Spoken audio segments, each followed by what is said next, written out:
আসসালামু আলাইকুম রহমতুল্লাহ আলহামদুলিল্লাহ বিসমিল্লাহি ওয়াসসালাতু ওয়াসসালামু আলা রাসূলিল্লাহি ওয়া আলা আলিহি ওয়া আসহাবিহি আজমাইন আম্মা বাদ।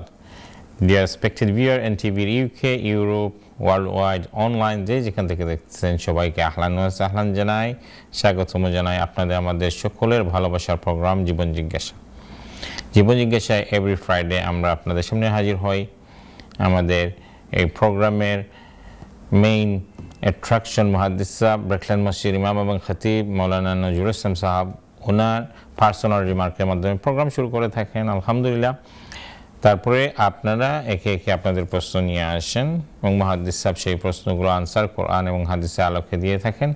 আজকেও ব্যতিক্রম হবে না ইনশাআল্লাহ তাআলা। মুহাদ্দিস সাহেবের কাছ থেকে আমরা রিমার্ক শুনবো আর আপনাদেরকে রিকোয়েস্ট করব, আপনারা যখন কল করবেন অবশ্যই মোবাইল ফোনটা অন্য রুমে নিয়ে যাবেন অথবা টেলিভিশনের ভলিউমটা মিউট করে আমাদের সাথে কথা বলবেন, তখন কথাটা ক্লিয়ার শোনা যাবে ইনশাআল্লাহ তাআলা। সো দর্শক ভাই বোন, আমরা অবশ্যই মাঝে মধ্যে ব্যতিক্রম করি, যদিও সবসময় ব্যতিক্রম করি না। আমরা রিকোয়েস্ট আছে কন্ট্রোল রুম থেকে একজন কলারের প্রশ্ন নিয়ে নিব প্রথমে, যদিও একজন কলার খুবই অনেকক্ষণ ধরে অপেক্ষা করে আসছেন। তারপরে মুহাদ্দিস সাহেবের কাছে যাব, মুহাদ্দিস সাহেবের কাছে আমরা ক্ষমা চেয়ে নিব আগে এই ব্যতিক্রমটা করার জন্য। আমরা প্রশ্নটা নিয়ে নেই, লিখে রাখি ইনশাআল্লাহ তাআলা। দর্শক ভাই এবং বোন, আপনি যেই থাকেন না কেন আপনার প্রশ্নটা উত্তর মুহাদ্দিস সাহেব পরে অবশ্যই করবেন যখন পার্সোনাল রিমার্ক শেষ হবে ইনশাআল্লাহ তাআলা। জি কলার, আসসালামু আলাইকুম ওয়া রাহমাতুল্লাহ। ওয়ালাইকুম সালাম ওয়া রাহমাতুল্লাহি ওয়া বারাকাতুহু। আসসালামু আলাইকুম। সালামতুল্লাহ। জি আমরা একটু ব্যতিক্রম করছি আপনার লাগি, আপনার প্রশ্নটা নিয়ে গিয়ে মুহাদ্দিস সাহেবর রিমার্কর পরে আনসার করবা ইনশাআল্লাহ তাআলা। জি আপনার প্রশ্নটা কুইকলি কইলকা। জি আচ্ছা, অনেকে বর্তমানে যে উফরি দাঁত অনেকে ফিক্স করে দাঁত লাগাই যায়, দাঁত পড়ে গেলে দাঁত লাগাইন, ওকে খোকা দাঁত ট্রান্সপ্লান্ট বা যেটাও কই আমরা, জি কোনজনে কোনটা ফিক্স করে লাগাই যায়, এটা কতটুকু ইসলামিক দিয়ে আছে লাগাইটা ঠিক আছে? আচ্ছা অক্টোবর তো আপনার প্রশ্ন নাইনি। জাযাকাল্লাহ খায়ের। দাঁত জি জাযাকাল্লাহ খায়ের, আপনার প্রশ্ন আমরা বুঝছি। দাঁত যে পার্মানেন্ট দাঁত লাগাইন, রিপ্লেসমেন্ট দাঁত ভাঙি গেলে ড্যামেজ হয়ে গেলে প্রবলেম হয়ে গেলে এটা কতখানি ইসলামিক্যালি অ্যালাউড বা এবং আমরা আসলে একটা হালাল হইব না হারাম হইব আপনি জানতে চাইছেন, একটা সন্দেহের মাঝে আছেন। আপনার গুরুত্বপূর্ণ প্রশ্ন লাগি অনেক ধন্যবাদ। আপনি প্রোগ্রাম রাখিয়া ফোন রাখিয়া প্রোগ্রাম দেখো ইনশাআল্লাহ তাআলা। আমরা মুহাদ্দিস সাহেবের কাছে যাইমু, পার্সোনাল রিমার্কের মধ্যে প্রোগ্রাম শুরু হইব ইনশাআল্লাহ তাআলা। তারপরে অবশ্যই আপনার প্রশ্ন নিমু আরো বাকি যে ভাই বোন ভালো আছেন। মুহাদ্দিস সাহেব আসসালামু আলাইকুম ওয়া রাহমাতুল্লাহ। জি ওয়ালাইকুম আসসালাম ওয়া রাহমাতুল্লাহি ওয়া বারাকাতুহু। জি মুহাদ্দিস সাহেব ভালো আছেন? আলহামদুলিল্লাহ, আপনারা ভালো আছেন তো? আলহামদুলিল্লাহ আমরা অবশ্যই একটু ব্যতিক্রম করছি আজকে। প্রশ্ন একটা আগে নিচ্ছি ভাই, এটা তো মানুষের এই প্রোগ্রাম বসে আছেন। তারপর আপনাকে রিকোয়েস্ট করবো আমরা প্রোগ্রামটা শুরু করি ইনশাআল্লাহ আপনার নাসিহার মাধ্যমে, তারপরে অবশ্যই দর্শকদের প্রশ্নের দিকে আমরা যাবো। জি মুহাদ্দিস আপনি যখন শুরু করবেন যখন রেডি হবেন ইনশাআল্লাহ। আসসালামু আলাইকুম ওয়া রাহমাতুল্লাহি ওয়া বারাকাতুহু। ইন্নাল হামদালিল্লাহি ওয়া কাফা ওয়া সালামুন আলা ইবাদিহিল্লাযিনা ইসতাফা। আম্মা বা'দু ফাআউযু বিল্লাহি মিনাশ শাইতানির রাজীম। বিসমিল্লাহির রহমানির রহিম। ওয়ালাকাদ কাতাবনা ফিজ জাবুরি মিন বা'দিজ যিকরি আন্নাল আরদা ইয়ারিসুহা ইবাদিয়াস সালিহুন ইন্না ফি হাযা লাবালাগাল লিকাওমিন আবিদিন ওয়া মা আরসালনাকা ইল্লা রাহমাতাল লিল আলামিন। সাদাকাল্লাহুল আযীম। আল্লাহুম্মা সাল্লি ওয়া সাল্লিম ওয়া বারিক আলা সাইয়্যিদিনা নাবিয়িনা শাফিনা মাওলানা মুহাম্মাদিন ওয়া আলা আলিহি ওয়া আসহাবিহি। জীবন জিজ্ঞাসা উইথেন টিভির সম্মানিত শ্রোতা এবং দর্শক মণ্ডলী, রাব্বুল আলামিনের দরবারে শাহানশাহিত লক্ষ কোটি শুকর, যিনি আমাদেরকে তার উপর ঈমান আনার তৌফিক দান করেছেন। ঈমানের চাইতে মূল্যবান নিয়ামত আর কিছুই নেই। সাথে সাথে সাইয়্যিদুল আম্বিয়া ওয়াল মুরসালিন রাহমাতুল লিল আলামিন জনাবে মুহাম্মদুর রাসূলুল্লাহ সাল্লাল্লাহু আলাইহি ওয়াসাল্লামের উম্মত হওয়ার সৌভাগ্য আল্লাহ তাআলা আমাদেরকে দান করেছেন। এই জন্য আল্লাহ তাআলার দরবারে অসংখ্য অগণিত শুকরিয়া। আমরা উম্মতে মুহাম্মাদি এবং আল্লাহর রসুলের উম্মত হওয়ার কারণে আমরা হচ্ছি সর্বশ্রেষ্ঠ উম্মত। আল্লাহর রসুলের খাতিরে সর্বশ্রেষ্ঠ নবীর খাতিরে আমরা সর্বশ্রেষ্ঠ কিতাব পবিত্র কোরআনে পাকরে আমরা পেয়েছি আমাদের ধর্মগ্রন্থ হিসাবে, এবং আমাদের নবী জনাবে মুহাম্মদুর রাসূলুল্লাহ সাল্লাল্লাহু আলাইহি ওয়াসাল্লামের উম্মত হওয়ার কারণে আমরা দুনিয়াতে যেভাবে সম্মানী এবং মর্যাদাশীল, আখেরাতেও আমরা সবচাইতে বেশি সম্মানী হব। এই উম্মতকে আল্লাহ তাআলা এই দুনিয়াতে সম্মান দান করেছেন। এই উম্মতকে আল্লাহ তাআলা নিজে মহব্বত করেন। এই জন্য আগের যত নবী, সব নবীর উম্মতের চাইতে এই উম্মতে মুহাম্মদী তাদের জীবনের পরিমাণ খুবই কম হবে। আমল অন্যান্য নবী এবং তাদের উম্মতের চাইতে কম হবে। আমাদের জীবন তো আমরা সবাই জানি, আল্লাহ রসুল বলেছেন আমার উম্মতের বেশিরভাগ হায়াত হচ্ছে ৬০ থেকে ৬৫ বছর পর্যন্ত। এর অতিরিক্ত যদি কেউ বাঁচতে তাইলে বোনাস, বেশিরভাগ এবারের যে হায়াত এই উম্মতে মুহাম্মদের ৬০ থেকে ৬৫। আল্লাহ রসুল বলেন এরপরেও তাদের বালিগ হওয়ার আগ পর্যন্ত তাদের উপর কোনো শরীয়ত নেই, কোনো ইবাদত নেই। কিন্তু কিয়ামতের দিন যখন আল্লাহ তাআলা তার বান্দাদের জন্য জান্নাতের ফয়সালা করবেন, যারা জান্নাতি হবেন, জাহান্নামে যারা যাইবেন তাদের তো কোনো বিষয় আমাদের সাথে নাই। যারা জান্নাতে যাইবেন, যে সমস্ত মানুষ, যে সমস্ত উম্মত, আল্লাহ রসুল বলেন সর্বপ্রথম আমি জান্নাতে যাইব এবং আমার উম্মতকে আল্লাহ তাআলা জান্নাতে দিবেন, এরপরে অন্যান্য নবীর উম্মতেরা জান্নাতে প্রবেশ করবেন। এটা হচ্ছে কিয়ামতের দিন ফাইনালি আমাদের বিরাট একটি মর্যাদা। একমাত্র এই মর্যাদা আমরা আমল, ইমান কোনো কিছুর খাতিরে পাই নাই। এই মর্যাদাটা পেয়েছি একমাত্র রাহমাতুল্লিল আলামিন আখেরি নবী সাইয়্যিদুল মুরসালিন জনাবে মুহাম্মদুর রাসূলুল্লাহ সাল্লাল্লাহু আলাইহি ওয়াসাল্লামের উম্মত হওয়ার কারণে। আল্লাহর রসুলকে আল্লাহ তাআলা সেই মহান মর্যাদা দিয়ে পাঠিয়েছেন যে যত নবী আদম আলাইহিসসালাম থেকে নিয়ে ঈসা আলাইহিসসালাম পর্যন্ত যত নবী এই দুনিয়াতে আগমন করেছেন, সব নবীরা আল্লাহর রসুলের আগমনের ভবিষ্যৎবাণী করে গেছেন এবং সব নবীরা তাদের উম্মতকে বলে গেছেন যে আমাদের পরে আমাদের এই আখেরি জমানায় আখেরি নবী, সর্বশেষ এবং সর্বশ্রেষ্ঠ নবী মুহাম্মদ সাল্লাল্লাহু আলাইহি সাল্লাম দুনিয়াতে আসবেন। ঈসা আলাইহিসসালাম ফাইনালি তিনি যে কথা বলে গিয়েছেন, আল্লাহ তাআলা কুরআন শরীফে সূরা সফে আল্লাহ তাআলা বলতেছেন ওয়াইজ ক্বালা ঈসা ইবনু মারইয়াম ইয়া বানি ইসরাঈলা ইন্নী রাসূলুল্লাহি ইলাইকুম মুসাদ্দিকাল লিমা বাইনা ইয়াদাইয়া মিনাত তাওরাহ ওয়া মুবাশশিরাম বিরাসূলিন ইয়াতি মিন বা'দি ইসমুহু আহমদ। হে বনি ইসরাঈল, আমি তোমাদের নিকট আল্লাহর পক্ষ থেকে প্রেরিত রসূল। আমি তোমাদের তওরাতে যে সমস্ত কথা আছে, তওরাতে আল্লাহ তাআলা যে হুকুম আহকামগুলা দিয়েছেন, তওরাত যে মূসা আলাইহিস সালামের নিকট আল্লাহ কর্তৃক প্রদত্ত কিতাব, এটাকে আমি সত্যায়ন করি এবং আমি আরেকটি সুসংবাদ তোমাদেরকে দিয়ে যাচ্ছি যে আমার পরেই যিনি আসবেন তিনি হবেন মুহাম্মদুর রাসূলুল্লাহ সাল্লাল্লাহু আলাইহি সাল্লাম। এটা কোরআন শরীফে আল্লাহ তাআলা বলতেছেন।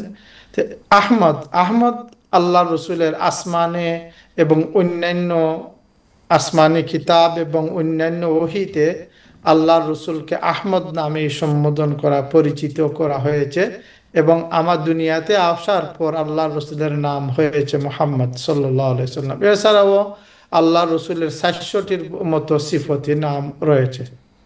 যাই হোক, আল্লাহ তাআলা এই নবীকে আগমনের পূর্বেই এত সম্মান দান করেছেন যে প্রত্যেক নবী তাদের ওহীতে এবং কিতাবে আসতেছেন বলে বারবার তাদের উম্মতকে পৃথিবীর মানুষকে সবাই আল্লাহর রসুলের জন্য অপেক্ষমান এবং আল্লাহর রসুলের আগমনের অপেক্ষায় সমগ্র জাতি রয়েছে। এই মর্যাদা কিন্তু আল্লাহ তাআলা আর কাউকে দান করেন নাই। এবং আল্লাহর রসুল যখন এই দুনিয়াতে আগমন করলেন, আগমনের পূর্বেই আহলে কিতাব যারা, আমরা জানি যারা তৌরাত এবং ইনজিল পড়েছেন তাদেরকে আহলে কিতাব বলা হয়। এবং আল্লাহ তাআলা এই ব্যাপারে বলতেছেন যে আল্লাযীনা আতাইনাহুমুল কিতাবা ইয়ারিফুনাহু কামা ইয়ারিফুনা আবনাআহুম, আমি যাদেরকে কিতাব দিয়েছি অর্থাৎ তৌরাত এবং ইনজিল যে সমস্ত উম্মতেরা আমার নিকট থেকে ইতিপূর্বেই তারা গ্রহণ করেছে, তারা এই যে নবী মুহাম্মদ সাল্লাল্লাহু আলাইহি ওয়াসাল্লামকে এইভাবে তারা চিনেন যেভাবে একজন মাতা পিতা তার সন্তানদেরকে চিনে।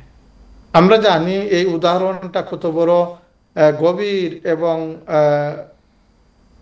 আল্লাহ তাআলার পক্ষ থেকে, যে একজন মা একজন বাবা সব কিছুতে যদি থোড়া সন্দেহ হয় অথবা থোড়া কিছু ভুল ভ্রান্তি হতে পারে, কিন্তু নিজের সন্তানকে পরিচয় করতে ভুল হয় না। মাতা পিতা যে কোনো সময় যেভাবে দেখলে তার সন্তানকে সে চিনে ফেলে। আল্লাহ তাআলা বলতেছেন যে আমি আমার রসুলকে আসমানি কিতাবে এইভাবে পরিচিত করে দিয়েছি এবং তার আগমন, কোথায় তিনি আগমন করবেন, তার মাতা পিতা কে হবে, কোন বংশে তিনি আসবেন এবং তিনি কোন সুরতের হবেন এবং তার নিকট কি শরীয়ত আসবে, সব কিছু আল্লাহ তাআলা আগের আসমানি কিতাবে এইভাবে বর্ণনা করে দিয়েছেন যে উনার যে কোনো একটি অংশ বা যে কোনো একটি সাইড যদি একজন দেখে আর তৌরাত এবং ইনজিল সে পড়ে, তাহলে আল্লাহ রসুল তার সন্তানকে চিনতে যেভাবে ভুল হবে না, আল্লাহর রসুলকে চিনতেও তাদের কোনো ভুল হবে না। আমরা কি বুঝতে পারতেছি যে কি পরিমাণ মর্যাদাবান একজন নবীর উম্মত আল্লাহ তাআলা আমাদেরকে বানিয়ে দিয়েছেন? তিনি সব নবীদের সর্দার। আমরা জানি মেরাজে যখন বাইতুল মাকদিসে আজান হলো, সব নবীগণ তারা একত্রিত হলেন, আল্লাহর রসুলকে বুরাকে মক্কা শরীফ থেকে নিয়ে যাওয়া হলো, তখন কিন্তু আজান হওয়ার পরে সব অপেক্ষমান যে কাকে দিয়ে আজকে নামাজ পড়ানো হবে, কে নামাজ পড়াইবেন। তখন জিবরিল আমিন আলাইহিস সালাতু ওয়াস সালাম আল্লাহর রসুলের হাতে ধরে বললেন যে আপনি ছাড়া এখানে আর ইমামতি করার কোনো যোগ্য নাই, কারণ আপনি হচ্ছেন ইমামুল মুরসালিন, সব নবীদের রসুলদের ইমাম হচ্ছেন আপনি, সব নবীদের সরদার হচ্ছেন আপনি মুহাম্মদুর রাসূলুল্লাহ সাল্লাল্লাহু আলাইহি ওয়াসাল্লাম। এই জন্য আমরা আল্লাহর দরবারে অসংখ্য অগণিত শুকরিয়া জ্ঞাপন করি যে এই নবীর উম্মত হওয়ার সৌভাগ্য আল্লাহ তাআলা আমাদেরকে দান করেছেন। এবং এই রসুলের যে উম্মত হওয়ার, এই রসুলকে আমরা জানা, এই রসুলকে বুঝা, এই রসুলকে মহব্বত করা। আল্লাহ রসুল তো সহিহ হাদিস, বুখারী মুসলিমের হাদিস, আল্লাহ রসুল বলেছেন লা ইউমিনু আহাদুকুম হাত্তা আকুনা আহাব্বা ইলাইহি মিন ওয়ালিদিহি ওয়া ওয়ালাদিহি ওয়ান নাসি আজমাইন। একজন মানুষ ততক্ষণ পর্যন্ত পরিপূর্ণ মুমিন হতে পারবে না যতক্ষণ পর্যন্ত সে তার নিজের পিতামাতা এবং সন্তান সন্ততি সমগ্র মানব জাতি চাইতে আমাকে মহব্বত না করবে, ততক্ষণ পর্যন্ত সে পরিপূর্ণ মুমিন হতে পারবে না। এটা তো আল্লাহ রসুল নিজে বলে গিয়েছেন। এই জন্য ইমানের পরিপূর্ণতার জন্য মহব্বতে রসুল জরুরি। এখন একজন মানুষকে যদি বা যে কোনো কাউকে যদি আপনি মহব্বত করেন, তাহলে তাকে জানতে বুঝতে হবে সে কে। এই জন্য আমাদের প্রত্যেকটি মানুষের উচিত আল্লাহ রসুল সম্পর্কে জানা, আল্লাহ রসুলকে জীবনের পড়া, আল্লাহ রসুলের আখলাক কি ছিল তা পড়া, আল্লাহ রসুলের শরীয়ত সম্পর্কে জ্ঞান অর্জন করা। তখন যদি আপনি দেখেন, তাহলে দেখবেন যে আল্লাহর রসুল যেভাবে যে দিকেই আপনি চাইবেন সব দিকেই যাবে চরম প্রশংসিত মুহাম্মদ সাল্লাল্লাহু আলাইহি ওয়াসাল্লাম। মুহাম্মদ শব্দের অর্থই হচ্ছে চরম প্রশংসিত, যার মধ্যে কোনো দোষ নেই, যার মধ্যে সামান্যতম কোনো ভুল নেই এবং সামান্যতম কোনো ত্রুটি নেই। ইনি হচ্ছেন চরম প্রশংসিত জন। এই যে চরম প্রশংসিত মুহাম্মদুর রাসূলুল্লাহ সাল্লাল্লাহু আলাইহি ওয়াসাল্লাম, এই জন্য আল্লাহ রসুলের জীবনীটা, সিরতে রসুল, আমাদের প্রত্যেক মুমিনের উচিত রসুল হিসাবে তার সিরতটা কি ছিল আমাদের জানা এবং বুঝা। আমাদেরকে জীবনের মৌলিক একটি চরিত্র থাকে, সে তার জীবনের চলাফেরা বহুত আশয় বিষয় থাকে। আল্লাহ তাআলা এই বিষয়টাকে কোরআন শরীফে বলেছেন, ইন্নাকা লা আলা খুলুকিন আযীম, হে নবী, আপনাকে সর্বোত্তম এবং মহান চরিত্রের অধিকারী আমি বানিয়ে দিয়েছি, মহান চরিত্রের উপর আপনি প্রতিষ্ঠিত অধিষ্ঠিত আছেন। এই যে আল্লাহ তাআলার দেওয়া সার্টিফিকেট, এবং আল্লাহ তাআলা তো আল্লাহর নবীর জীবনকে নিজে গঠন করেছেন, আল্লাহর আখলাক এবং সবকিছু। আল্লাহ যখন ওহী দিলেন, হুকুম দিলেন এইভাবে কাজ করো, এইভাবে চলো, তখন তো কাফিরেরা বিরোধিতা করলো, এবং আমরা জানি কত নির্যাতন সহ্য করতে হয়েছে। আল্লাহ রসুলকে বলেন, ওয়াসবির লিহুকমি রাব্বিকা ফাইন্নাকা বিআয়ুনিনা, হে আমার নবী, আল্লাহর হুকুমকে ধৈর্য ধারণ করে আপনি পালন করতে থাকুন, আপনি তো সবসময় আমার চৌকের সামনে আছেন। আমরা কি অনুমান করতে পারি যে কি কত গভীরভাবে নিবিড়ভাবে পর্যবেক্ষণের মাধ্যমে আল্লাহ তার নবীর জীবনকে গঠন করেছেন? আল্লাহ বলে ফাইন্নাকা বিআয়ুনিনা, আপনি সবাই আমার চৌকের সামনে আছেন। আল্লাহর সামনে তো আস্থা মখলুকাত, কিন্তু স্পেশালি আল্লাহ তাআলা তার রসুলকে কথা বলেছেন। তা আপনার চিন্তার কোনো কারণ নাই যে আমাদের নবীর জীবন কিভাবে কি না। এই জন্য এটা রবিউল আউয়াল মাস, আল্লাহ রসুলের মহব্বতে আমরা আল্লাহ রসুলের সিরত পাঠ করব, আল্লাহ রসুল সম্পর্কে জানবো, আল্লাহ রসুলকে মহব্বত করব। এটাই যেন আমাদের হয় এই মাস সহ সমগ্র জীবনের মূল সাধনা। আল্লাহ আমাদেরকে তৌফিক দান করুন। আসসালামু আলাইকুম ওয়া রাহমাতুল্লাহি ওয়া বারাকাতুহু। ইনশাআল্লাহ দর্শক ভাই বোন, আমরা মুহাদ্দিস সাহেবের নসিহত শুনছিলাম। আমরা চেষ্টা করব আপনাদের প্রশ্ন নিতে, যদিও আগের সেগমেন্টে আমাদের কিন্তু মুহাদ্দিস সাহেবের নসিহার মাধ্যমে কিন্তু আমরা একটা ব্রেকে চলে গিয়েছিলাম।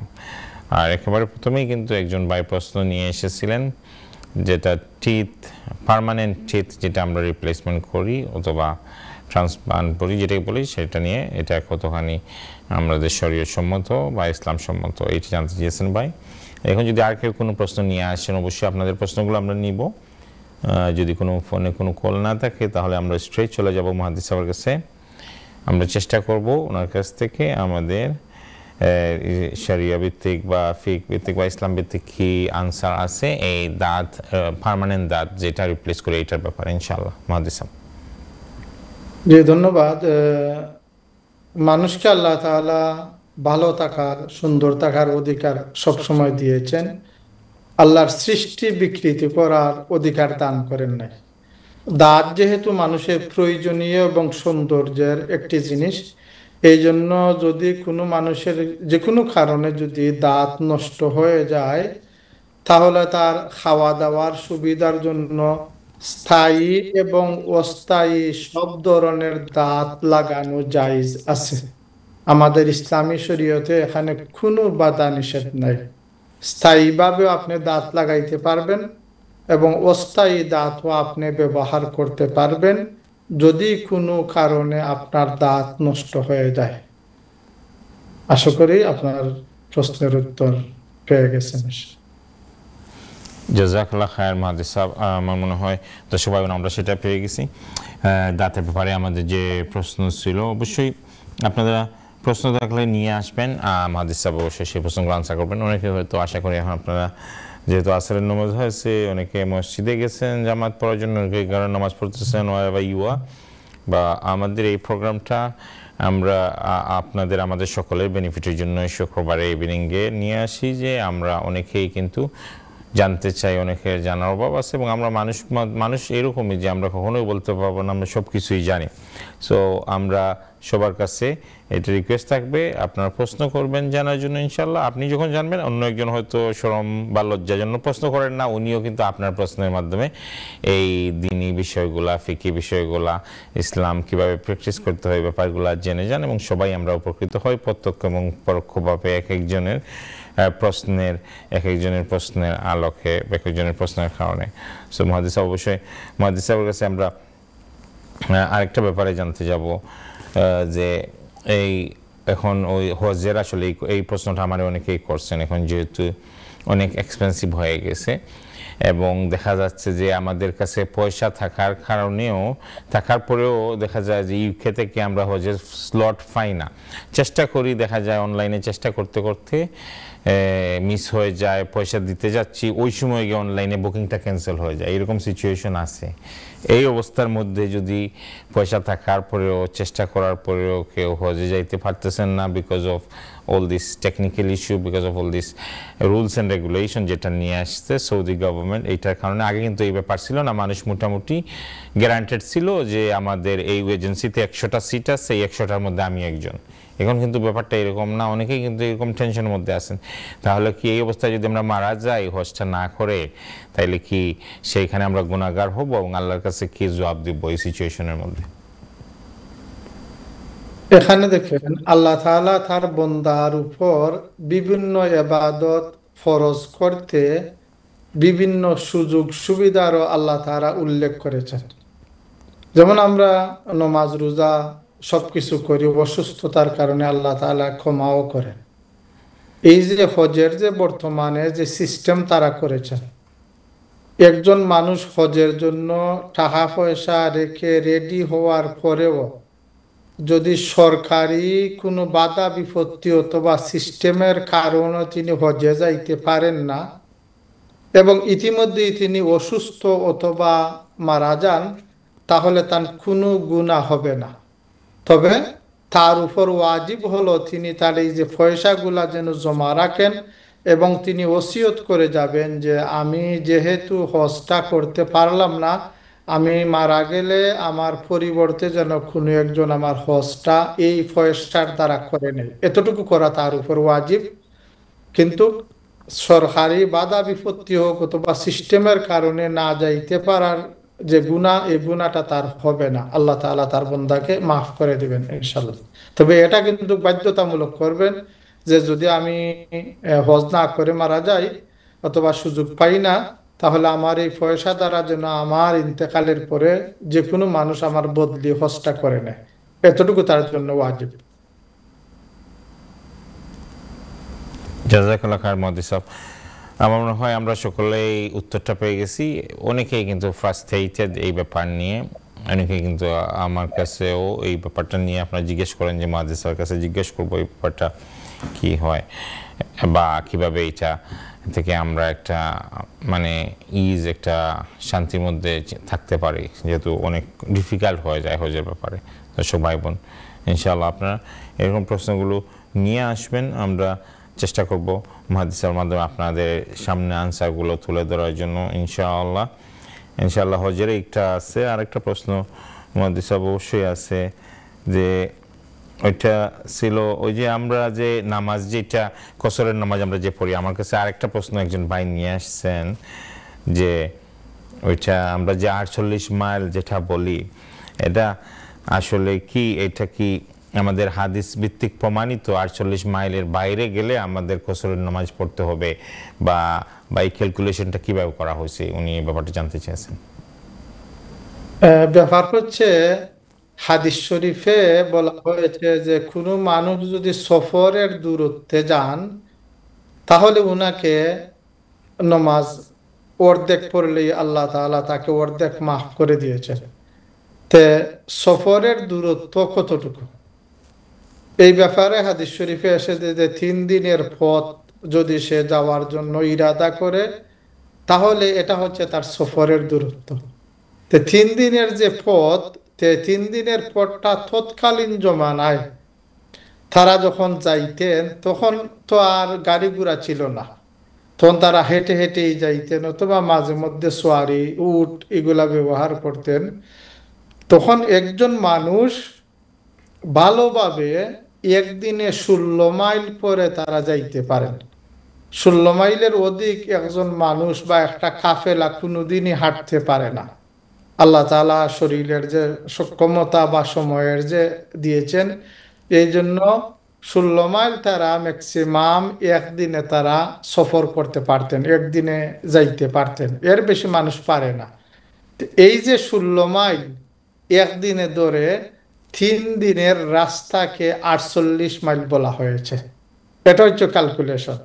তো এখন যেহেতু আমরা আমরা তো 500 মাইল চলে যাই, 200 মাইল চলে যাই 2 ঘন্টায় ট্রেনে, অথবা বিমানে তো আমরা আরো বেশি, ঘন্টায় 600 মাইল আমরা চলে যাই। তো এটা তো নতুন নতুন আবিষ্কার হোক বা মানুষের যতই সুযোগ সুবিধা আসুক না কেন, আল্লাহ তাআলা আমাদেরকে প্রাথমিকভাবে মূল যে হুকুম দিয়েছেন এই হুকুমের উপর আমরা থাকব। এবং এই যে 3 দিনে 3 16 48, এটা হচ্ছে আমাদের শরীয়তের মূল হিসাব। এখানে আমাদের একটি জিনিস মনে রাখা উচিত, আমরা হয়তো মনে করতে পারি যে আমরা তো কত আরামে আছি, মনে করুন বার্মিংহাম বহুত দূরে বা ম্যানচেস্টার 200 মাইল দূরে, আমরা 2 ঘন্টা 7 মিনিট ট্রেনে চলে যেতে পারি, এখানে তেমন কিছু কষ্ট হয় না, আরামের ট্রেনের সফর। এরপরেও এটা আমরা মানি এবং এই সুযোগটা গ্রহণ করি কেন? যে আল্লাহ তাআলা আহ, যখন আমাদেরকে সফরের হুকুম দিলেন তখন হুকুমের সাথে একটি শব্দ যোগ করেছিলেন, ইন খিফতুম আন ইয়াফতিনাকুমুল্লাযিনা কাফারু, নানি, যে তোমরা যদি মনে করো কাফেররা তোমাদেরকে ফিতনা সৃষ্টি করবে, অসুবিধা করবে, তো ফালাইসা আলাইকুম জুনাহুন আন তাকসুরুস সালা মিনাস সালাতি ইন খিফতুম আন ইয়াফতিনাকুমুল্লাযিনা কাফারু। উমর রাদিয়াল্লাহু তাআলা আনহু আল্লাহর রাসূলকে জিজ্ঞাসা করেছেন যে ইয়া রাসূলুল্লাহ, এখন তো আমরা বিজয়ী এবং আমরা নিরাপত্তা সব ক্ষেত্রে আছে এবং আমাদেরকে কেউ ডিস্টার্ব করবে না, তখন আমরা কি নামাজ অর্ধেক পড়বো না পুরা পড়বো? তখন আল্লাহ রসুল বলেছেন, উমর, আল্লাহ তাবারাকা ওয়া তাআলা যে সুযোগ আমাদেরকে দিয়েছেন এই সুযোগটা যথাস্থানে রেখে দাও, সবের জন্য উপকারী এবং এটাই ভালো। তখন আল্লাহ তাআলার কোরআন, আল্লাহ রসুলের হাদিস, এই উভয়টি মিলে চিরস্থায়ী সিদ্ধান্ত হয়ে গেল যে সফরের অবস্থায় আমরা নামাজ অর্ধেক করব এবং এই সফরের দূরত্বটা 3 দিন 3 16 48 মাইল, এটা হলো মেন হিসাব। ধন্যবাদ। জাযাকাল্লাহ খায়ের মুহাদ্দিস সাহেব, আমাদের এই কসরের নামাজের ব্যাপারটা ক্লারিফাই করার জন্য দর্শক ভাই বোন সবার জন্য আলহামদুলিল্লাহ, আমার মনে হয় সবাই উপকৃত হয়েছি। আমরা দেখবো আমাদের সাথে কোনো কলার থাকলে আমরা কলার নিব ইনশাআল্লাহ তাআলা। ইনশাআল্লাহ আপনার প্রশ্ন নিয়ে আসলে অবশ্যই লাইভ কল আমরা মুহাদ্দিস সাহেবের কাছে আপনাদের প্রশ্ন নিয়ে যাব। দর্শক ভাই বোন, আমরা মুহাদ্দিস কাছে অবশ্যই মুহাদ্দিস সাহেবের কাছে অবশ্যই আমরা যাব। আমরা আরেকটা ব্যাপার নিয়ে, যেটা ইদানিং আমরা অনেক জায়গায় এই ব্যাপারটা একটু সামাজিক একটা যেটা বলি আমরা, যে সামাজিক একটা যে আমাদের বাধ্যবাধকতা আছে। মুহাদ্দিস সাহেব, আমাদের বিয়ে শাদীর ব্যাপারে আমরা মোহর নিয়ে যে অনেক সময় দেখা যায় অনেক জায়গায় মন মালিন্য শুরু হয়ে যায়। সো ওই দুইটা ইভেন্টে যেটা হয়েছে যে অনেক সময় দেখছি আমরা মানুষ ওপেনলি বসে মোহরটাকে নেগোশিয়েট করতে চায় বিয়েতে, এবং এই ক্ষেত্রে দেখা যায় যে ওপেনলি বসে নেগোশিয়েট করার কারণে আমার নিজের এক্সপিরিয়েন্স থেকে হয়েছে যেমন এক পক্ষ আর এক পক্ষের সাথে মন মালিন্য হওয়ার সম্ভাবনা হয়। অনেক সময় দেখা যায় যে বিয়েটা সামনের দিকে অগ্রসরও হয় না।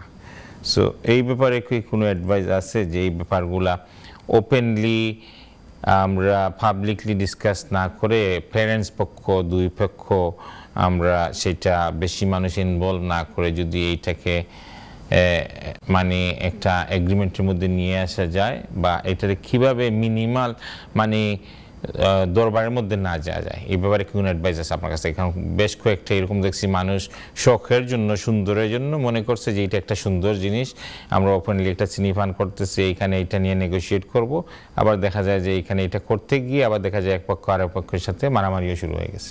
এই ব্যাপারটা কিভাবে সুন্দরভাবে করা যায় এই জিনিসটা? প্রথমত আমরা তো প্রত্যেকটি বিষয়ে জানতে হবে যে আমাদের শরীয়ত আমাদেরকে কোন নির্দেশনা দান করেছে, এবং শরীয়তের নির্দেশনা যদি আমরা ফলো করি তাহলে তেমন ঝামেলা হয় না। ইসলাম কিন্তু সবসময় আমাদের মনে রাখার দরকার যে ইসলাম একটি সিরাতুল মুস্তাকিম, হচ্ছে মধ্যম পন্থার একটি ধর্ম, খুব বেশি সফটও না এবং খুব বেশি শক্তও না। এই যে মোহরের যে বিষয়টা আমাদের ইসলামী শরীয়তে, আর নিকাহু কাল বাইই, নিকাহ হলো খরিদ বিক্রির মতো, ক্রয় বিক্রয়ের মতো। এখন এটাকে কিছু নেগোসিয়েশন হতে পারে, কোনো অসুবিধা নেই, কিন্তু এখানে যে আমাদের সামাজিক যে অবস্থা আপনি তুলে ধরেছেন বা আমরা যা অনুভব করি বা দেখি, ব্যাপারটা কিন্তু এই ধরনের নয়। বিষয়টা হচ্ছে একজন স্বামী তার স্ত্রীকে উপযুক্ত একটি মোহর দান করবে। উপযুক্ত এর অর্থ হচ্ছে যে তার সাধ্যের ভিতরে থাকবে, সাধ্যের বাড়া যাইবে না, স্বামীর সাধ্যের বাড়া যাইবে না। দ্বিতীয়ত হচ্ছে এই ধরনের পরিমাণও হবে না যে স্ত্রীর জন্য একটি অসম্মানজনক বা তার জীবনের কোনো কিছুই হবে না।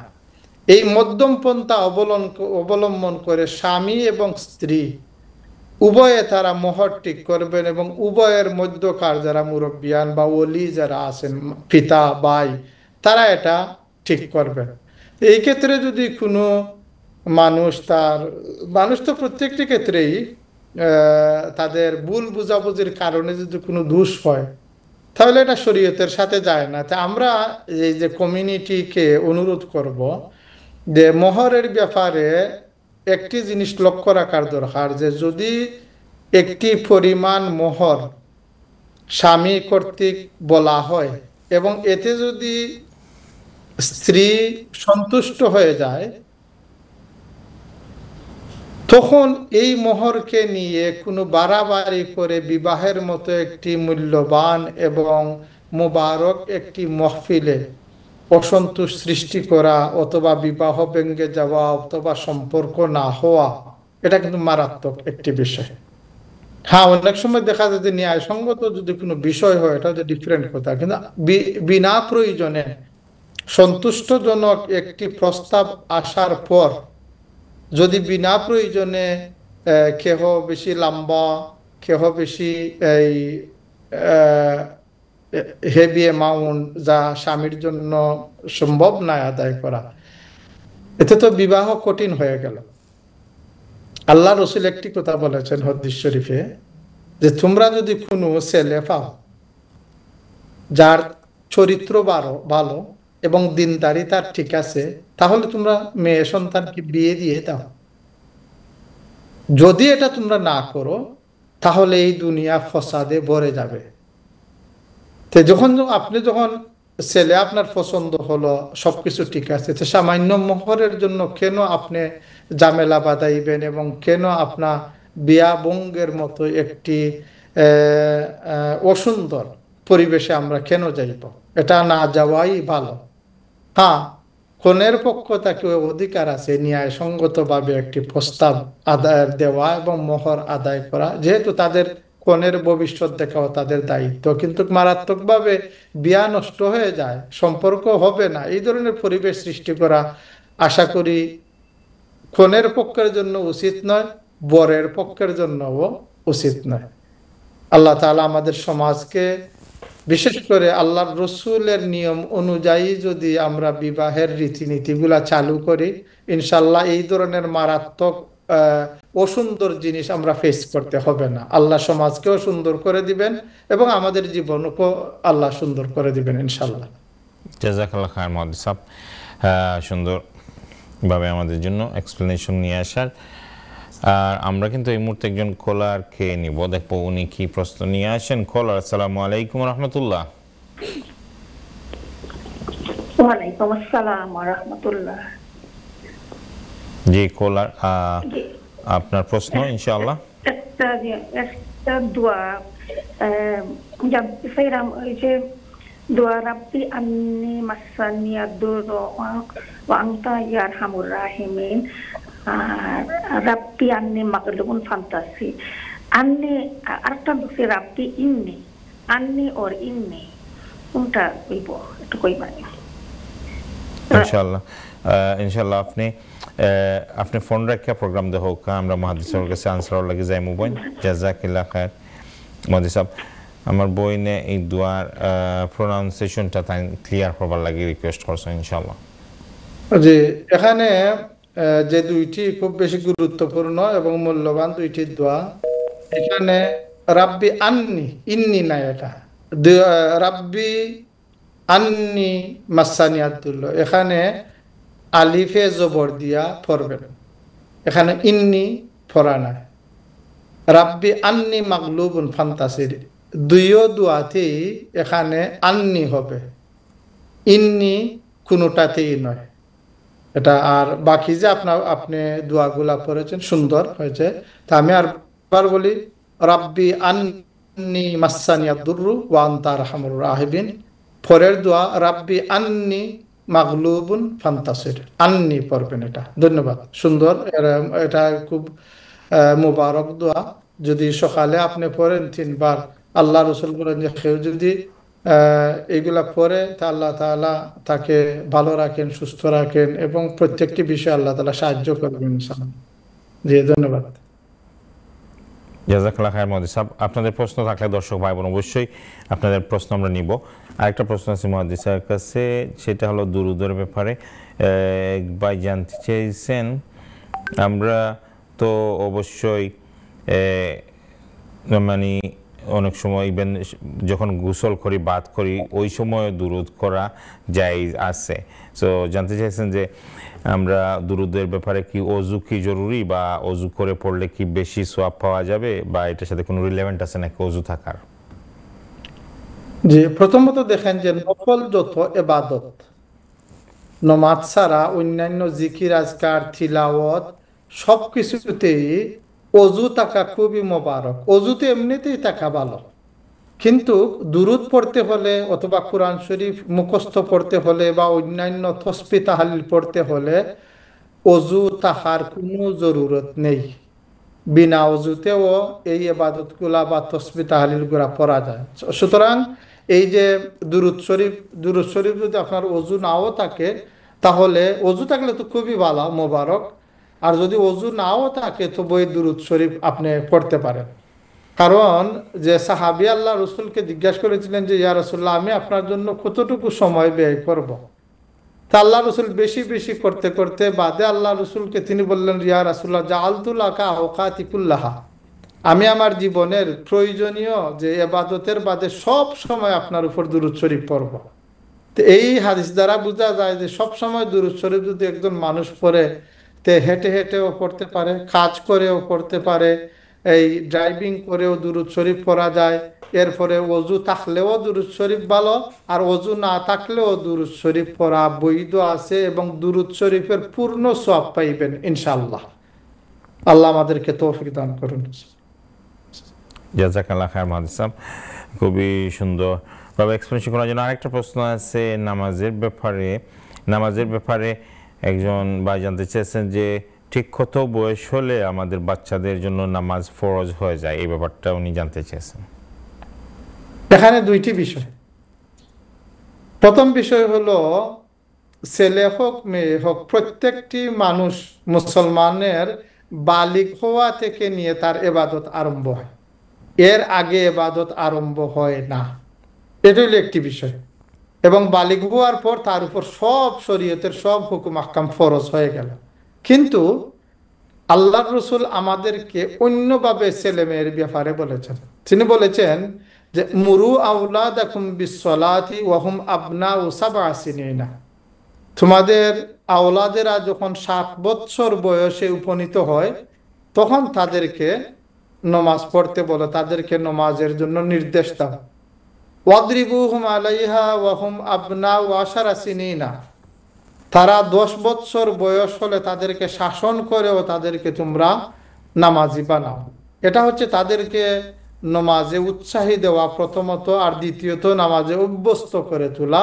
এই জন্য হাদিস শরীফে এই 2 লেভেলে 7 বছর থেকে 10 বছর পর্যন্ত, এবং বালিগ হওয়ার পরে আর কোনো এক্সকিউজই থাকে না।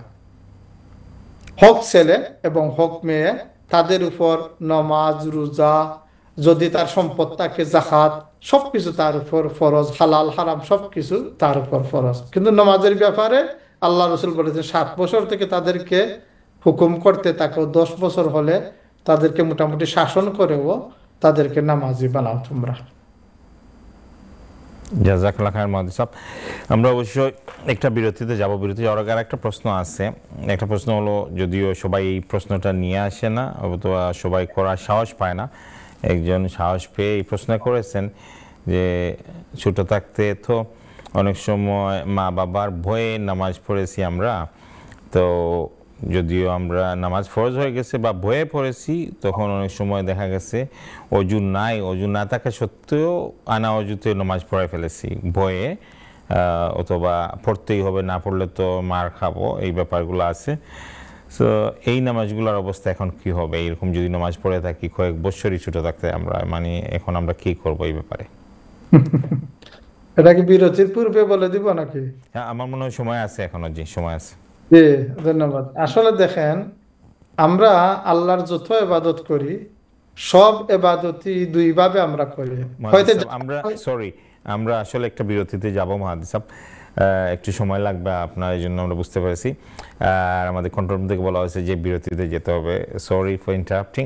দর্শক ভাই বোন, মাহাদি সাহেবের কাছ থেকে এই প্রশ্নটার উত্তর আমরা বিরতি থেকে এসে শুনবো ইনশাআল্লাহ তাআলা। আপনারা আমাদের সাথেই থাকেন, জীবন জিজ্ঞাসার সাথেই থাকেন, এনটিভির সাথেই থাকেন। ভেরি সুন আবার দেখা হবে, আপনাদের প্রশ্ন নিয়ে আবার হাজির হবেন, প্রশ্ন করবেন জানার জন্য ইনশাআল্লাহ তাআলা।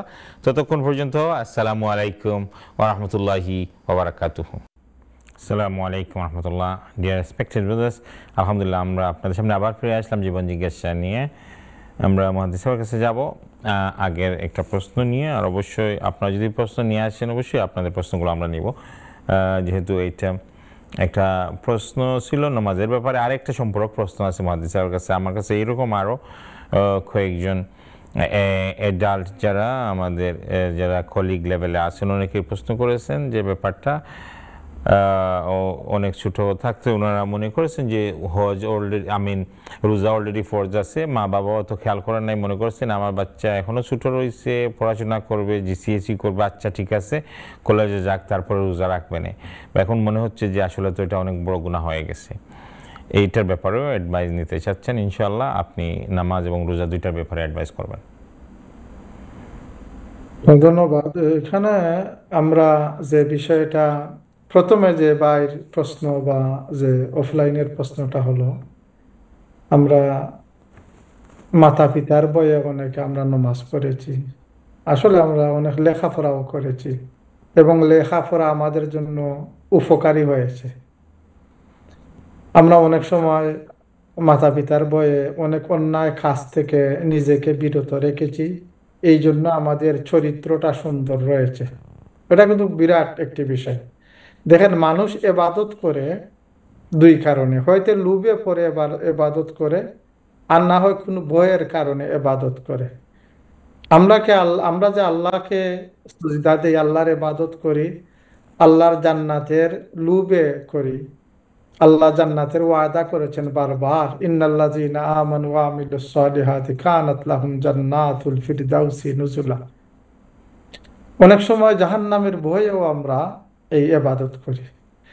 ভয়ে যে মাতা পিতার ভয়ে যে ইবাদত করেছি, এই ইবাদতটা আমাদের সঠিক ইবাদত। এখন যে প্রশ্ন হলো যে অনেক সময় অজু না থাকা সত্ত্বেও আমরা নামাজ পড়েছি, এটা ছিল আমাদের তৎকালীন ভুল। যদি আপনার স্মরণ হয় যে আপনি কিছু নামাজ পড়েছেন যে মাতা পিতার ভয়ে, এবং তখন আপনি বালিগ নয়, মনে করুন যে পুরুষ মানুষরা বালিগের শেষ পর্যন্ত 13-14 পারণের পর অনেক সময় কেউ কিছু আর্লি হয়, কেউ পরেও হয়। যদি আর আমরা তো 8-9 বছর থেকে বা 10 বছর থেকেও আমাদের বিভিন্ন জিনিস আমাদের মনে থাকে। যদি আপনি এটা মনে করেন যে আপনার বালিগ হওয়ার পূর্বের ঘটনা, তাহলে ইনশাল্লাহ এটার আর কোনো চিন্তা নাই, এটার জন্য আপনি আর কোনো কিছু করতে হবে না। আর যদি আপনার এই ধরনের স্মরণ হয় যে মাতা পিতার বয়ে নামাজ পড়েছি বিনা ওযুতে, আর এটা যদি বালিগ হওয়ার পরের বিষয় হয়ে থাকে, তাহলে যে নামাজগুলো আপনার স্মরণ হয় এই নামাজগুলো আপনি দোয়াইরাইয়া করে নেবেন, কারণ বিনা ওযুতে তো নামাজ হয় না।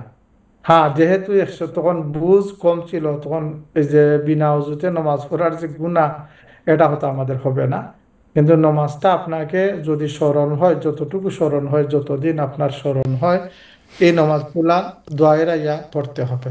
আর যদি মনে করেন যে 9-10 বছর বয়স সময় আপনি বালিগ ছিলেন না বা মনে আছে, কিন্তু বালিগ হওয়ার পূর্বের এই নামাজগুলা দোয়ারাইতে হবে না। এটা হলো একটি বিষয়। দ্বিতীয়ত হলো যে আমাদের মাতা পিতা আমাদের ছেলেটা এখনো সুস্থ হয় নাই বা বহুত বড় হয় নাই, বড় হলে রোজা রাখবে বা এই করবে সেই করবে, এই যে একটি চিন্তা নিয়ে তারা আমাদের কিছু কিছু নামাজ আমরা মিস করেছি। এই মিস বালিগ থেকে নিয়ে যখন আপনি নামাজ আরম্ভ করেছেন, এর যতটুকু সময় গেছে অতটুকুর জন্য আপনি নামাজটা কাজা করে নেবেন, যা দিয়ে আপনার সজ্ঞানে যদি এতটুকু স্মরণ হয়। আর যদি সজ্ঞানে স্মরণ হয় না, তাহলে তার জন্য তওবা এবং ইস্তেগফার, আল্লাহ তাআলা তওবা ইস্তেগফারে আল্লাহ সবকিছু মাফ করতে পারেন। আল্লাহ তো গফুরুর রাহিম, বন্দার সারা জীবনের গুনাহ ও সকরাতে মউতে আল্লাহ তাআলা তওবা করলে মাফ করে, এটা হলো আল্লাহর বিষয়। এবং আল্লাহর আর দরবার থেকে আমরা মাফি আশা করি এবং চাইও মাফি। কিন্তু যেহেতু এটা একটা ইবাদত, শরীয়তের হুকুম, হুকুমকে আপনি অবহেলা করতে পারবেন না, সুতরাং আপনি নমাজগুলা জানা যতটুকু হিসাবের ভিতরে এইগুলা আপনি আদায় করে নিতে পারেন। আল্লাহ আমাদেরকে তৌফিক দান করুন। আল্লাহ, আমাদের বহুত ধরনের গাফলতি আছে, বহুত দুর্বলতা আছে।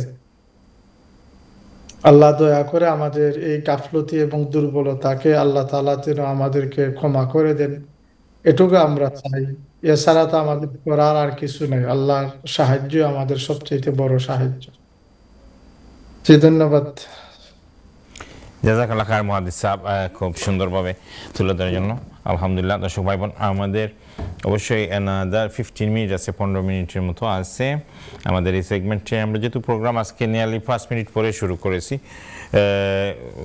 যে হোয়াট এভার রিজন একটু দেরিতে শুরু করতে হয়েছে। আমি এখন মুহাদ্দিস সাহেবের কাছে যাবো আজকের প্রোগ্রাম নিয়ে। দর্শক ভাই বোনদের জন্য একটা রিক্যাপ করবেন ইনশাআল্লাহ তাআলা, বা আপনাদের যদি প্রশ্ন থাকে ইনশাআল্লাহ আমরা চেষ্টা করবো সেই প্রশ্নগুলোর উত্তর করতে। তার আগে একজন কলারও আছেন আমাদের সাথে, দেখবো উনি কি প্রশ্নটা নিয়ে আসেন। কলার, আসসালামু আলাইকুম রহমতুল্লাহ। আসসালামু আলাইকুম। ওয়ালাইকুম সালাম রহমতুল্লাহ। হুজুরের কাছে আবার সালাম খুঁজছেন। আরও একটা প্রশ্ন আছে আমার।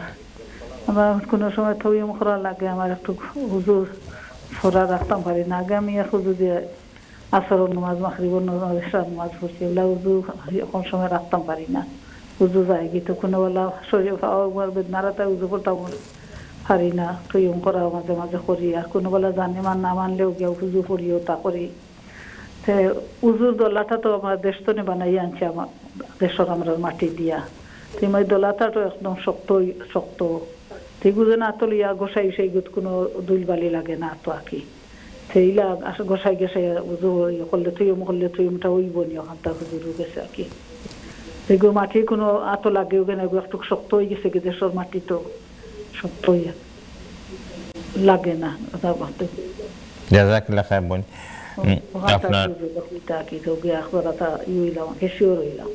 আপনার প্রশ্ন লাগি অসংখ্য ধন্যবাদ। মুহাদ্দিস সাহেব অবশ্যই শুনছেন। দেখাইয়া দেই না আদি একটা সুবিধা হইব। আমরা তো আমরা বেশ করছি না, করা করছে না আল্লাহ, আর এগুলা হারিয়া না বেদনার ভিতরে যদি তৈম করা খানো আছে আত দি দেখাইয়া আমি আর বুঝলাম আর তৈম করাটা ওটা রোড নেই ঠিক মতো। জাযাকাল্লাহ খায়ের মুহাদ্দিস সাহেব, ইনশাআল্লাহ অ্যাডভাইস করবা তায়াম্মুমের ব্যাপারে। আর একটা সম্পর্ক প্রশ্ন আছে মুহাদ্দিস সাহেব, একটা তায়াম্মুমের লগে ওযু রিলেটেড। সো তায়াম্মুম ওযু রিলেটেড কারণে যে একবার জানতে চাইছেন, ওযুর সময় আমরা যে ওযু করি অনেক সময় দেখা যায় এক্সট্রিম সিচুয়েশনও থোড়া পানি দিয়ে ওযু করি, অথবা দেখা গেল আমরা ইভেন উমরাত গেছি এবং অনেক সময় দেখা যায় অজু করবার লাগে আমরা কোনোখানো অনেক বাইয়ে আনতে লাখরেন যেনে জমজমর পানি দিয়ে একটু পানি আত লইয়া আতরে ফুসিয়া মুখরে ফুসিয়া অজু করিলেন। এখন এটা কিন্তু অজুর কন্ডিশন পূরণ হইব নি না? অজু করার যে অজু করার সময় প্রপারলি পানি দিয়ে আত দোয়া লাগবো না পানি দিয়ে আত মুছিলিলে মুখ মুছিলিলে হয়ে যাব? এটা আপনি আশা করি প্রশ্নটা বুঝতে পারা যে অনেক সময় শর্ট পানি দিয়ে আত লইয়া ফুসিলে হয়, তখন একটা সন্দেহ আছে যে এটা ফুসলে হইব না প্রপারলি ওয়াশ করা লাগবো, পানি দিয়ে ডালিয়া দেওয়া লাগবো। তায়াম্মুমের লগে একটা সম্পর্ক প্রশ্ন। জাযাকাল্লাহ খায়ের মুহাদ্দিস সাহেব। জি, প্রথমে আমাদের যে বোনের প্রশ্ন যে ওযু রাখা যায় না, এটা দেখেন আল্লাহ তাআলা মানুষকে যখন বয়স হয়, আপনার অন্তরের শান্তির জন্য বলেছে, বয়স যখন হয় বিভিন্ন রোগে মানুষকে পায়, মানুষের কষ্ট হয়। এই জন্য তো আল্লাহ রসুল বলেছেন যে যুবক অবস্থায় বা যৌবনে যে ইবাদত করা হয়, যদি কোনো মানুষ বৃদ্ধ অবস্থায় শারীরিক অসুবিধার কারণে করতে না পারে, আল্লাহ ফেরেশতাদেরকে বলেন যে আমার বন্দা অথবা বান্দির আমল তোমরা লিখতে থাকো, কারণ এখন সে অসুবিধার কারণে করতে পারতেছে না। এটাই লোক একটি ফজিলত।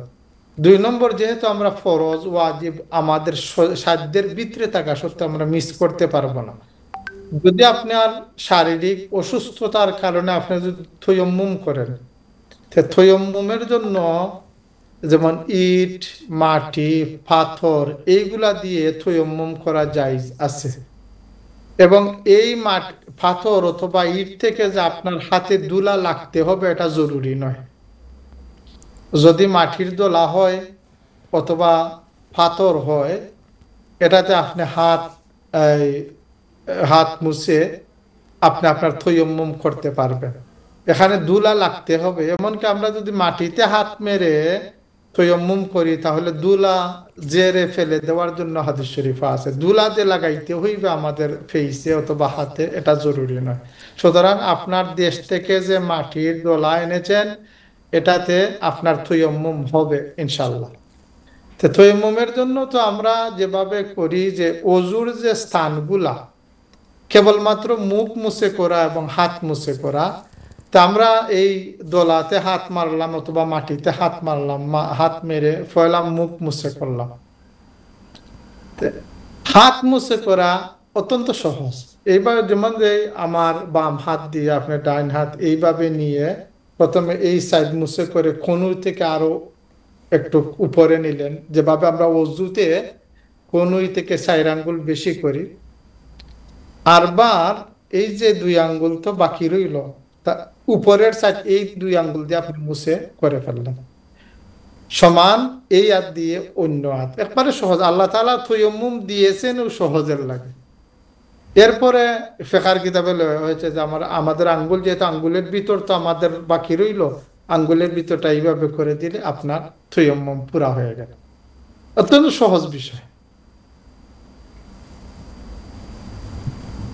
এডিশনাল যে প্রশ্ন, এই প্রশ্নটা হলো যে আমরা যখন কম পানি দিয়ে ওযু করি, একটা জিনিস মনে রাখবেন, কম পানি দিয়ে ওযু করা ফরজ। ওযুর মধ্যে অনেক সুন্নত আছে, কম পানি দিয়ে ওযু করা আরেকটি সুন্নত, এটা মনে রাখা দরকার। ওযুতে কম পানি ব্যবহার করা আরেকটি সুন্নত, এবং আল্লাহ রাসূল রেগুলারই খুবই কম পানি দিয়ে ওযু করতেন। এখন হলো আমাদের যে সিচুয়েশন, মনে করো উমরায় বা সফরে বা যে কোনো সময় আমরা পানি কম পাইলাম, এতটুকু যে বহুত পানি হাতে নিয়ে আমাদের মুখের মধ্যে বৃষ্টির মতো জোরে পড়তে হবে, এটা ওযুর জন্য জরুরি নয়। আর যদি আপনি হাতটা কেবল ভিজা আর এটা মুছে দেন, ওযু হবে না, এর মধ্যবর্তী হতে হবে। তবে সামান্য কিছু পানি মুছে থেকে একটু অতিরিক্ত যদি হয়ে যায় তাহলে ওযু হয়ে যাবে ইনশাআল্লাহ। বহুত কিছু পানি বৃষ্টির মতো অথবা ঝর্ণার মতো আপনার হাত মুখ থেকে বেয়ে পড়তে হবে, এটা জরুরি নয়। মোটামুটি যদি ধোয়া হয়ে যায়, অর্থাৎ আপনার শরীরের হাত অথবা মুখের উপর থেকে পানি একটা গড়িয়ে যাওয়ার মোটামুটি যদি হয়ে যায়, এতটুকু হয়ে গেলে আমাদের ওযু হয়ে যায় ইনশাআল্লাহ। সুতরাং কম পানি যখন থাকে তখন কম পানিতে এতটুকু পানি ব্যবহার করে ওযু হয়ে যাবে। তবে ভিজা হাত দিয়ে মুছলে কেবল এটা মুছে হয়, এটা ওযু হয় না, এর চাইতে একটু বেশি পানি ব্যবহার করা। এখানে আরেকটি বিষয় আমরা বলে রাখি, যেহেতু আমাদের এদেশে আমরা সফর করি, বিমানেও সফর করি বা যে কোনো খানে, সবখানে তো পানির ব্যবস্থা থাকে না। এখানে যদি আমরা ওযু যখন আমরা করব, যদি পানির সংকট থাকে, এই ক্ষেত্রে আমরা এই যে মুখ ধোয়া, একবারই মুখ ধুইলে আমাদের ফরজ আদায় হয়ে যায়। হাত একবার যদি আমরা ধুই তাইলে ফরজ আদায়, 3 বার করা তো সুন্নাত।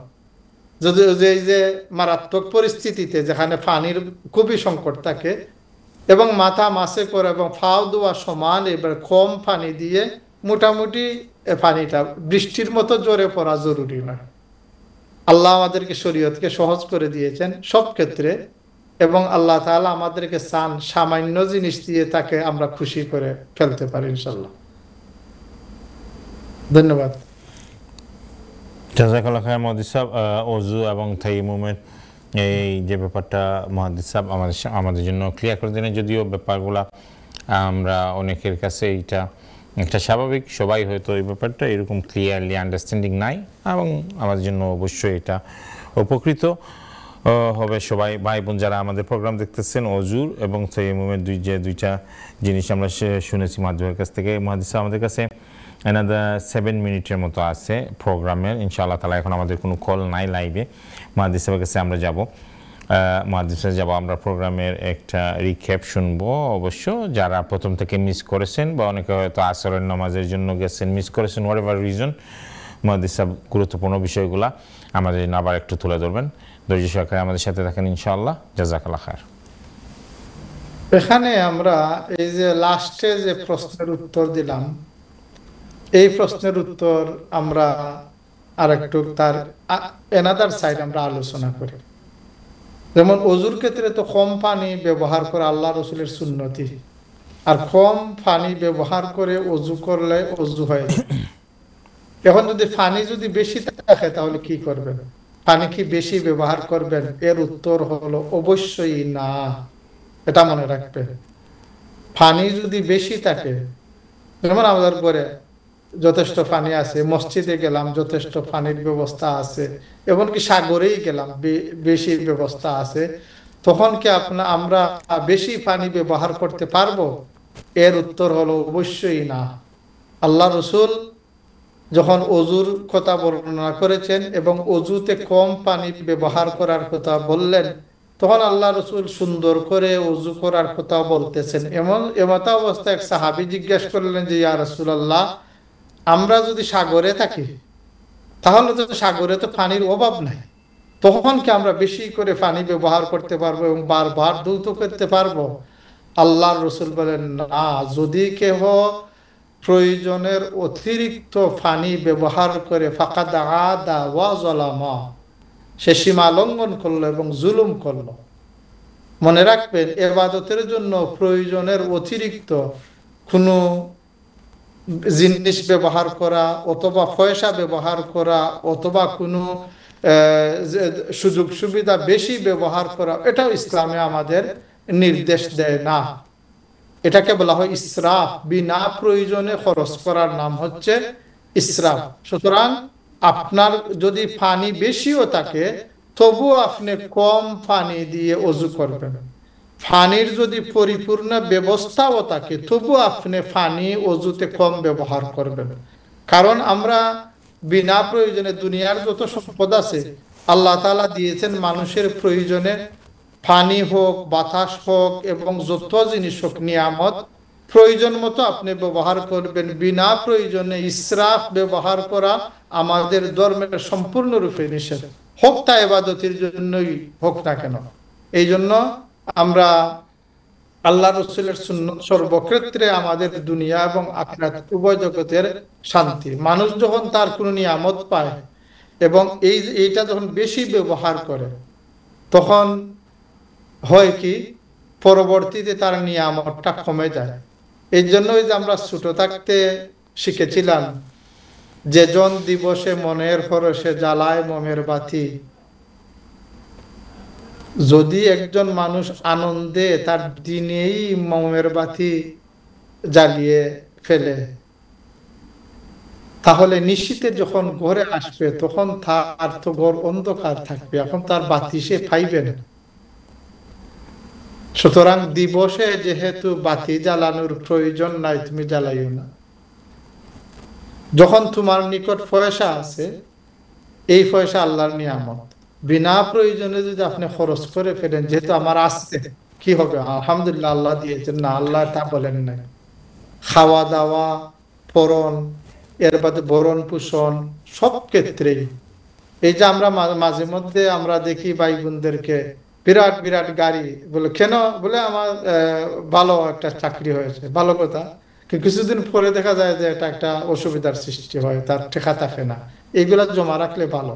হ্যাঁ, ভালো জিনিস ব্যবহার করে আমাদের শরীয়তে নিষেধ নয়, উন্নত মানের জিনিস ব্যবহার আপনি করতে পারেন, তবে ইসরাফ হবে না। এখন আপনি বহুত লোন করে যদি বহুত বড় একটি গাড়ি দৌড়ান, এটা কোন মানে হয়? মানুষের জীবনের জন্য এই সুন্দর নয়, ধর্মেও এটা এলাও করে না। এটা আমরা একটু এডিশনাল বলে ফেললাম। আমাদের জীবন যাতে একটি এই, সুন্দর এবং মানানসই ভাবে মধ্যম পন্থা অবলম্বন করে আমরা চলতে পারি, এটা হচ্ছে শরীয়তের নির্দেশ, সব ক্ষেত্রে, ইবাদতের ক্ষেত্রে হোক এবং দুনিয়ার ক্ষেত্রে হোক। আল্লাহ আমাদেরকে তৌফিক দান করুন এবং আমরা সবাইকে আল্লাহ তাআলা দয়া এবং মাগফিরাত দান করুন। আসসালামু আলাইকুম ওয়া রাহমাতুল্লাহি ওয়া বারাকাতুহু। জাযাকাল্লাহ খায়ের মাহদি সাহেব। আমাদের একজন কলার আছেন, দেখি উনি কি প্রশ্ন নিয়ে আসেন একেবারে শেষ মুহূর্তে। কল, আসসালামু আলাইকুম ওয়া রাহমাতুল্লাহ। ওয়ালাইকুম সালাম। জি বোন, আপনার প্রশ্নটা করিল কা ইনশাআল্লাহ। জি, আমার প্রশ্ন হইল, আমি হসপিটালে আসলাম এক সপ্তাহ, গত বৃহস্পতিবার গেছে, আমার খাইল রাইট আইছে, তখন আমার এক সপ্তাহ নামাজ খোঁজা, আমি কিলা খোঁজা আদায় করতাম। ওকে বোন, আপনার প্রশ্ন আমরা শুনছি, আপনি ফোন রাখিয়া প্রোগ্রাম দেখো। জাযাকাল্লাহ খায়ের। নেক্সট কলার, আসসালামু আলাইকুম ওয়া রাহমাতুল্লাহ। কলার, আসসালামু আলাইকুম। আচ্ছা, অসুবিধা নেই, আমরা আজকে আর কোনো কল নিতাম না ইনশাআল্লাহ। আমরা এই বইনোর প্রশ্ন উত্তরের মাধ্যমে প্রোগ্রাম শেষ করবো। জি মুহাদ্দিস সাহেব, এক সপ্তাহ তাই হসপিটালে আসলা, বেমার ফরিয়া, এখন মনে হাজা হয়েছে, কিভাবে খাওয়া করতে একটু অ্যাডভাইস করবা ইনশাআল্লাহ। জাযাকাল্লাহ। যে ধন্যবাদ। আপনার প্রথমে আপনার প্রশ্নের উত্তর আমরা দিয়ে দেই। প্রশ্নের উত্তর হলো যে আপনি যে এক সপ্তাহ কেদায় ছিলেন, হসপিটাল ছিলেন, এখন প্রতি ওয়াক্তের নামাজ, ওয়াক্তের ফরজগুলো আপনি পড়ে ফেলবেন এবং উইতিরটা পড়ে ফেলবেন, তা আপনার সহজে আদায় হয়ে যাবে। হ্যাঁ, আপনি যদি চান যে অবসর আছেন, একদিনে এই সব কিছু আদায় করে ফেলতে, এই সুযোগ আপনার রয়েছে। দুইভাবে যে কোনো একভাবে যেটা সহজ হয় আপনি এই নামাজগুলো আদায় করে ফেলবেন। হয়তো মনে করুন ফজরের সময় ফজরের ফরজ, জোহরের সময় জোহরের ফরজ, এইভাবে এক সপ্তাহে আপনি আদায় করতে পারবেন। অথবা যদি মনে করেন আমার টাইম আছে, একদিন এই সব ফরজ হিসাব করবেন, আদায় করে নেবেন।